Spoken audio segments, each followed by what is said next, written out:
الحمد للہ وکفا وسلام علی عباده الذین اصطفى اما بعد فاعوذ باللہ من الشیطان الرجیم بسم اللہ الرحمن الرحیم وَإِذْ جَعَلْنَا الْبَيْتَ مَثَابَةً لِلنَّاسِ وَأَمْنًا۔ اس آیت کی مختصر تشریح گزر چکی تھی، اور اب ہم اس میں دیکھیں گے مثابہ کا کیا مطلب ہے اور امن والی جگہ ہونے سے کیا مراد ہے۔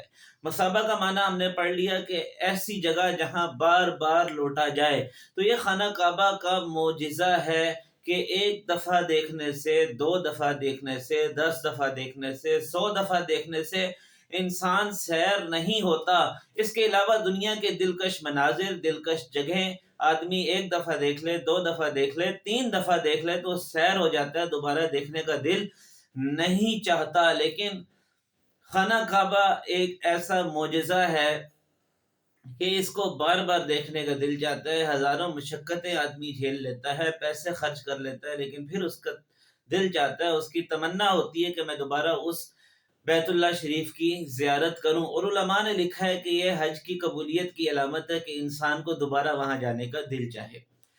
دوسرا فرمایا کہ یہ جگہ امن والی ہے۔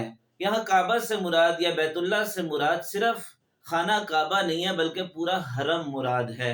اس کی نظیر یہ ہدیم بالغ الکعبتی کہ جو قربانی کا جانور ہے وہ کعبہ میں لے کے جائیں۔ تو خانہ کعبہ میں تو قربانی کرنے کی اجازت نہیں ہے، تو مراد یہی ہے کہ پورا حرم میں جہاں پر بھی آپ چاہیں قربانی کر لیں۔ تو یہاں پر بھی بیت اللہ سے مراد صرف وہ خانہ کعبہ نہیں ہے بلکہ پورا حرم مراد ہے کہ وہ امن والا ہے۔ اور زمانہ جاہلیت میں بھی جو حضرت ابراہیم علیہ السلام کی ملت کے کچھ آثار باقی تھے، تو وہ لوگ بھی وہاں قتل و قتال کو جائز قرار نہیں دیتے تھے۔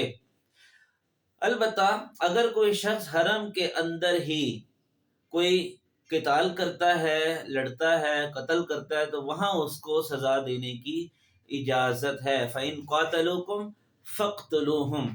اگر وہ آپ سے قتال کریں تو ان کو قتل کریں۔ لیکن اگر کوئی شخص باہر سے جنایت کر کے، باہر سے قتال کر کے حرم میں آ کر پناہ لے لیتا ہے، تو اس میں ائمہ کا یہ قول ہے کہ وہاں پر بھی اس کو قتل کرنا جائز ہے۔ لیکن امام ابو حنیفہ رحمۃ اللہ علیہ فرماتے ہیں اس طرح تو حرم جو ہے وہ پناہ گاہ بن جائے گی مجرموں کے لیے، لہٰذا وہاں پر البتہ قتال کرنے کی گنجائش نہیں ہے، لیکن بہرحال ایسی کوشش کی جائے، ایسا طریقہ اختیار کیا جائے کہ وہ حرم سے باہر نکل جائے اور پھر اس پر حد اور قصاص جاری کیا جائے، اس لیے کہ حرم میں ان کو پناہ دینے کی بھی گنجائش نہیں ہے اور ان کو معاف کرنے کی بھی گنجائش نہیں ہے کہ پھر لوگ جری ہو جائیں گے گناہ کرنے میں اور قتال کر کے، قتل کر کے، لڑ کے اور جنایت کر کے حرم میں آ کر پناہ لے لیں گے۔ تو یہ خانہ کعبہ کے اور حرم کے احکامات میں ہے کہ وہاں پر اگر کوئی حرم کے اندر جنایت کرے، قتال کرے، تو اس سے تو لڑ سکتے ہیں، لیکن باہر سے قتال کر کے کوئی حرم کے اندر آ جائے تو پھر اس سے لڑنے کی اجازت نہیں ہے۔ خطبہ حجۃ الوداع میں آپ صلی اللہ علیہ وسلم نے اس کی ممانعت بیان فرمائی کہ آئندہ جو ہے حرم میں قتال کی اجازت نہیں ہوگی بلکہ یہ امن والی جگہ ہے۔ تو قرآن مجید میں جو ارشاد فرمایا وَإِذْ جَعَلْنَا الْبَيْتَ مَثَابَةً لِلنَّاسِ وَأَمْنًا، اس کا یہی مفہوم ہے۔ اللہ تعالیٰ سے دعا ہے کہ وہ ہمیں قرآن مجید کو سمجھنے کی اور اس پر عمل کرنے کی توفیق عطا فرمائے۔ وآخر دعوانا ان الحمد للہ رب العالمین۔